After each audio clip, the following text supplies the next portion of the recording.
नमस्कार, बहुत स्वागत है आपका। आप देख रहे हैं खबर अपने छत्तीसगढ़ की। मैं हूं आपके साथ विवेक शुक्ला। सूरजपुर पुलिस पर संवेदनहीनता का आरोप लगाकर सोशल मीडिया पर खूब कोसा जा रहा है। बताया जा रहा है कि बलरामपुर के गौना गांव की महिला बिहानी देवी की तबीयत खराब हुई, जिसके बाद पति वाड्रफ नगर में इलाज के लिए ले गया, जहां से उसे रेफर कर दिया गया। अब आरोप ये लग रहे हैं कि निजी गाड़ी से अंबिकापुर ले जाते समय सूरजपुर जिले में रेवटी चौकी के चेकपोस्ट पर रोक लिया गया। आरोपों के मुताबिक पुलिस ने आगे जाने नहीं दिया, जिससे महिला की समय पर इलाज न मिलने से मौत हो गई। अभी परिजनों ने कोई लिखित शिकायत दर्ज नहीं कराई है। वही मामले में पुलिस का कहना है कि रूटीन चेकिंग के दौरान निजी गाड़ी को रोका गया था, उनसे कागजात मांगे गए थे, लेकिन वो बिना कोई कागजात दिखाए गाड़ी को लेकर वापस चले गए। पुलिस के मुताबिक चेकपोस्ट पर पुलिस के साथ प्रशासनिक अमला और मेडिकल स्टाफ भी रहता है। अगर रेफर करने के पेपर दिखाते तो जाने दिया जाता, लेकिन परिजन बिना कोई बात किए वापस चले गए। सोशल मीडिया पर मामला वायरल होने के बाद पुलिस और प्रशासन की संयुक्त टीम जांच कर रही है। साथ ही अधिकारियों के मुताबिक अगर कोई इस मामले में दोषी पाया जाता है तो फिर कार्रवाई होगी। मामले में एक और बात सामने आ रही है, वो ये है कि वापस जाते समय रास्ते में महिला की मौत हो गई, जिसके बाद गाड़ी के ड्राइवर ने शव को ले जाने से मना कर दिया था। अब मामले में बीजेपी ने जांच के लिए 3 सदस्यीय जांच दल का गठन किया है, जिसके अध्यक्ष विधायक शिवरतन शर्मा हैं और सदस्य हैं नारायण चंदेल और कृष्णमूर्ति बांधी।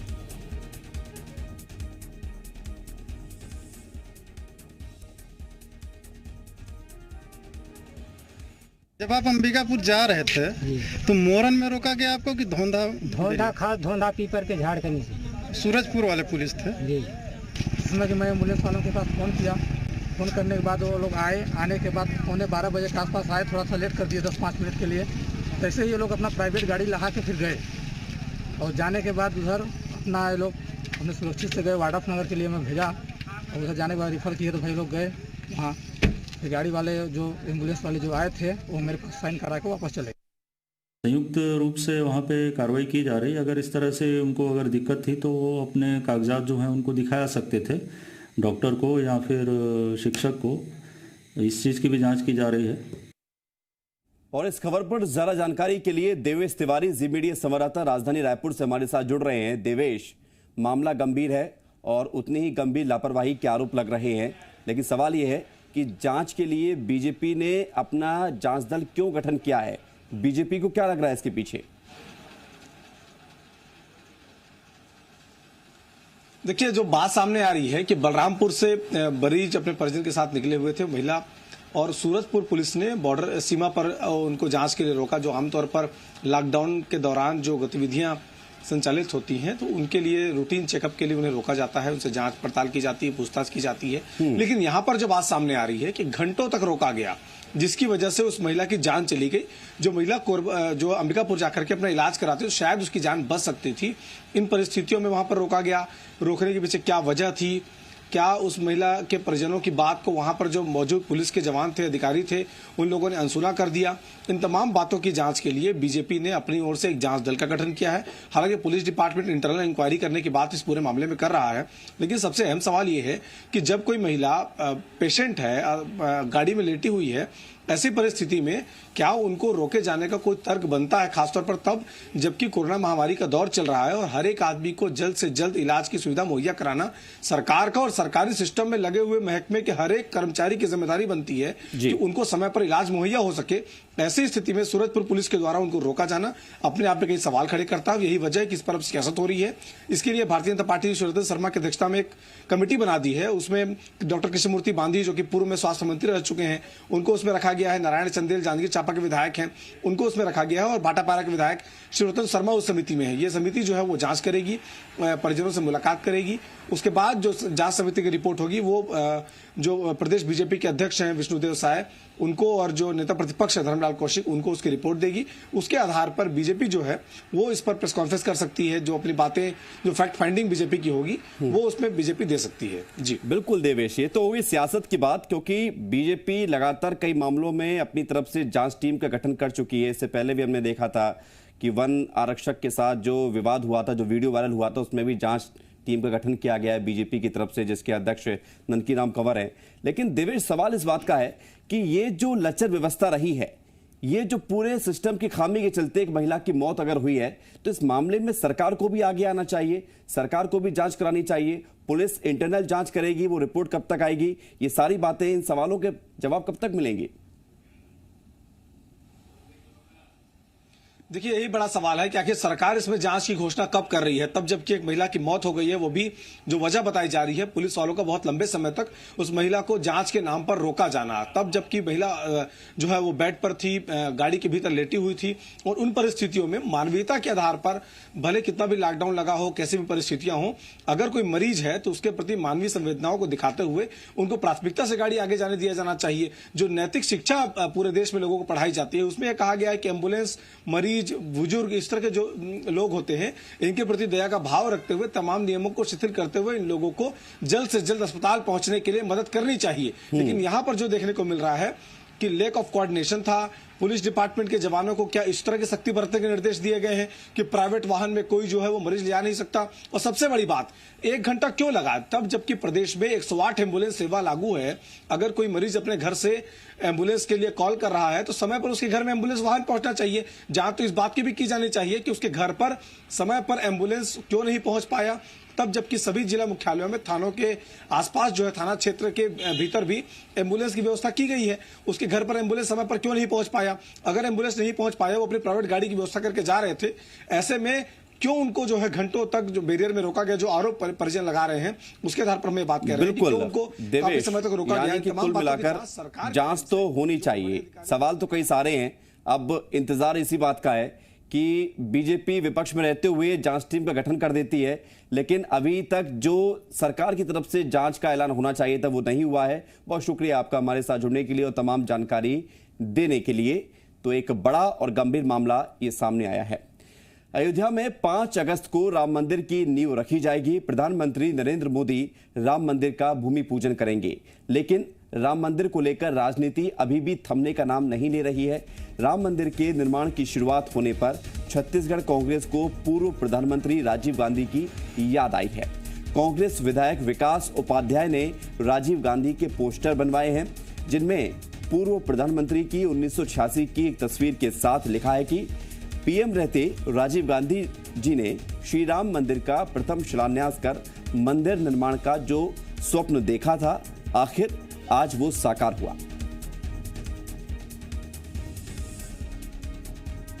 राम और राम मंदिर हमेशा से भाजपा का एजेंडा रहे, भाजपा का मुद्दा रहे। ऐसे में अब जब राम मंदिर बनने जा रहा है तो इसका श्रेय भी भाजपा ले रही है। पर श्रेय की इस राजनीति में अब एंट्री हुई है कांग्रेस की, और ये एंट्री देश की राजधानी दिल्ली से नहीं बल्कि छत्तीसगढ़ की राजधानी रायपुर में हुई है। छत्तीसगढ़ जो कि भगवान राम का ननिहाल भी माना जाता है, और एंट्री भी बड़ी दिलचस्प हुई है। सीएम हाउस के सामने लगा ये पोस्टर देखिए। इस पोस्टर पर लिखा है कि श्री राम मंदिर का सबसे पहले शिलान्यास 1986 में प्रधानमंत्री रहे राजीव गांधी ने किया था, और उन्होंने जो सपना देखा वो सपना आज साकार हो रहा है।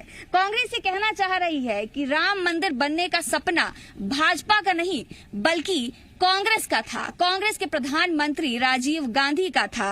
और अब जाकर जब राम मंदिर बनने जा रहा है, जब उसका भूमि पूजन होने जा रहा है, तो भाजपा का सपना साकार नहीं हो रहा है बल्कि कांग्रेस का सपना साकार हो रहा है। इस पोस्टर को न सिर्फ सीएम हाउस के सामने लगाया गया है बल्कि रायपुर के कई अलग अलग चौक चौराहों पर लगाया है, और इस पोस्टर को लगाने का काम किया है कांग्रेस के विधायक विकास उपाध्याय ने। तो अब मामला बहुत दिलचस्प हो गया है, क्योंकि कांग्रेस कह रही है कि राम और राम मंदिर उनका है, और भाजपा शुरू से कहती रही है कि राम और राम मंदिर उनका है। ऐसे में देखना होगा कि श्रेय की ये राजनीति किस तरफ जाती है। जी मीडिया के लिए कैमरामैन नरेश नवरंग के साथ रायपुर से रजनी ठाकुर। राम मंदिर को पूर्व पीएम राजीव गांधी का सपना बताने वाले कांग्रेस के पोस्टर को लेकर पूर्व मंत्री बृजमोहन अग्रवाल ने हमला बोला है। उन्होंने कहा है कि राम सेतु का अस्तित्व ना स्वीकारने वाली कांग्रेस आज राम राम कर रही है। कांग्रेस के भी पुरखों का भी सपना आज पूरा हो रहा है, तो सब साथ हो। उन्होंने कहा कि जिस बात को राजीव गांधी और नरसिम्हा राव समझते थे, इस वक्त की कांग्रेस उस बात को नहीं समझ रही है। भूमि पूजन हो रहा है, और ऐसे मंदिर का भूमि पूजन जो हमारी पीढ़ियों की अभिलाषा थी, पीढ़ियों की कल्पना थी, पीढ़ियों का सपना था, और उसको मुहूर्त के घेरे में लाकर मुझे लगता है सिर्फ खींच मिटाने का काम कर रहे हैं कि कांग्रेस पार्टी आजादी के 70 सालों में जिस काम को नहीं कर पाई उस काम को मोदी जी जो है वो 6 सालों के अंदर कर दिखा रहे हैं। तो कांग्रेस पार्टी के लोग सिर्फ अपनी खींच मिटा रहे हैं। जशपुर के कोरवा में हथियारबंद 6 नकाबपोश बदमाशों ने अंग्रेजी शराब की दुकान में धावा बोल दिया। शराब दुकान के कर्मचारियों से मारपीट कर कैश लूटने की कोशिश की गई। कर्मचारियों ने पैसे कोतवा पुलिस चौकी में जमा कर दिया था, जिसकी वजह से बदमाश नाकाम रहे, लेकिन कर्मचारियों को एक कमरे में बंद कर उनके मोबाइल और रुपए लेकर फरार हो गए। पुलिस ने बताया है कि बदमाशों ने फरसा बहार थाना क्षेत्र के डुमरिया में अपनी 3 बाइकें छोड़कर जंगल में भाग गए और 3 बाइकों के साथ पुलिस को एक मैगजीन भी बरामद हुई है। बाइकें झारखंड नंबर की हैं, जिससे आशंका जताई जा रही है कि बदमाश झारखंड के हो सकते हैं।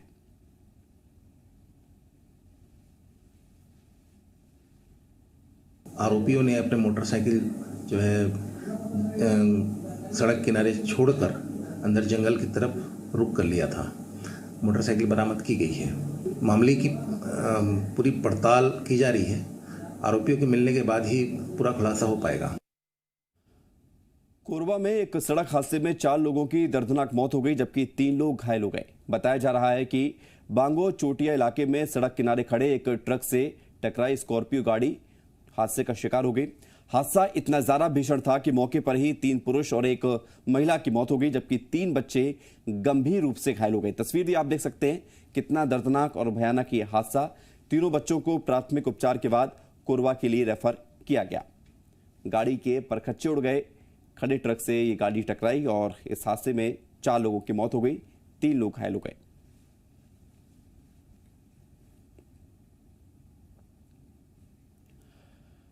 खबर कोरिया से है। यहां बारिश ने लोगों को परेशान कर रखा है। जिले में 2 दिन से भारी बारिश हो रही है, जिसके चलते नदी नाले उफान पर हैं। लेदरी से पाराडोल जाने वाले पुल के ऊपर से पानी बह रहा है, लेकिन फिर भी लोग अपनी जान को जोखिम में डालकर पुल को पार कर रहे हैं। टीवी स्क्रीन पर चल रही इन तस्वीरों को देखिए। आप लोगों की लापरवाही और प्रशासन की बेपरवाही का भी अंदाजा लगा सकते हैं। मौके पर प्रशासन का कोई भी अधिकारी, कर्मचारी, गोताखोर मौजूद नहीं है।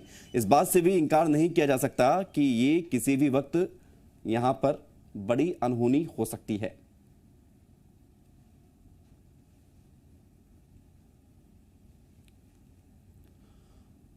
और वह रायपुर से है। जी मीडिया के खबर दिखाने के बाद जेल प्रशासन हरकत में आया। जेल में वीडियो कॉलिंग के जरिए कैदियों को उनकी बहनों से बात करवाई गई। सुबह तक ऐसी कोई भी व्यवस्था नहीं थी, ना कोई तैयारी थी। दरअसल गृह मंत्री ने आदेश दिए थे कि कैदियों को वीडियो कॉल के जरिए उनकी बहनों से बात करवाई जाए, लेकिन बहनों से उसके नंबर तो ले लिए गए, फिर भी घंटों बाद भी बात नहीं करवाई गई और ना ही कोई तैयारी नजर आई। इसके बाद जी मीडिया ने प्रमुखता से इस खबर को दिखाया। फिर जेल प्रशासन नींद से जागा और कैदियों को वीडियो कॉल के जरिए उनकी बहनों से बात करवाई गई।